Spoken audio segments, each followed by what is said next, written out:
Competitive એક્ઝામમાં પૂછાતો ભાગીદારીનો દાખલો કે 3 ભાગીદારીઓ પોતાના ધંધાનો નફો 5:7:8 ના પ્રમાણમાં વહેંચે છે. તેઓ અનુક્રમે 14 મહિના, 8 મહિના અને 7 મહિના માટે કામ કરે છે.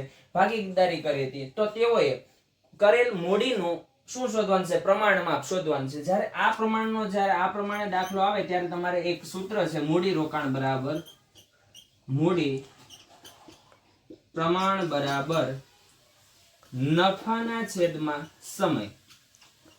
આપણી પાસે જો નફો પણ છે પ્રમાણમાપમાં અને સમય પણ આપી દીધો કેટલા મહિના પ્રમાણે, બરાબર. તો હવે જોઈએ પહેલા માટે કેટલો છે તો કે નફો કેટલો છે તો કે 5 અને સમય કેટલો છે તો કે 14 મહિના, બરાબર. અને બીજા માટે નફો કેટલો છે તો કે 7 અને સમય કેટલો છે તો કે 8 મહિના, બરાબર. અને ત્રીજા માટે નફો કેટલો છે 8 અને સમય કેટલો કરેલો છે 7 મહિના, બરાબર. તો આ તમારું પ્રમાણમાપ થાય. પણ અહીંયા પ્રમાણમાપમાં છે ઈ કેવો છે? અપૂર્ણાંક છે.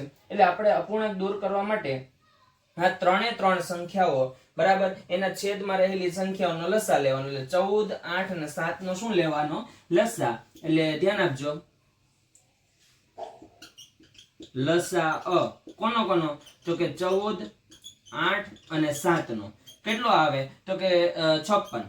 8 7 56, બરાબર. 56 આવે. જે લસા આવે એ સંખ્યા વડે આપણે ઉપરની સંખ્યા બધી સંખ્યાઓનો શું કરી દેવાનો? ગુણાકાર કરવાનો, બરાબર. તો આને પણ અહીંયા 56 લખશું, આને પણ અહીંયા 56 વડે ગુણાકાર કરશું અને આ સંખ્યાને પણ આપણે 56 વડે શું કરી દેશું? ગુણાકાર, બરાબર. 14 ચોક 56, બરાબર. એટલે પેલો કેટલો આવશે તો 4 પંચા 20 જેમ, બરાબર. 8 7 8 હતા 56, 7 49 જેમ અહીંયા પણ 7 8 88 64, બરાબર. તો આ તમારો જે મૂડી રોકાણનો જે છે પ્રમાણમાપ એ તમને અહીંયા મળે છે.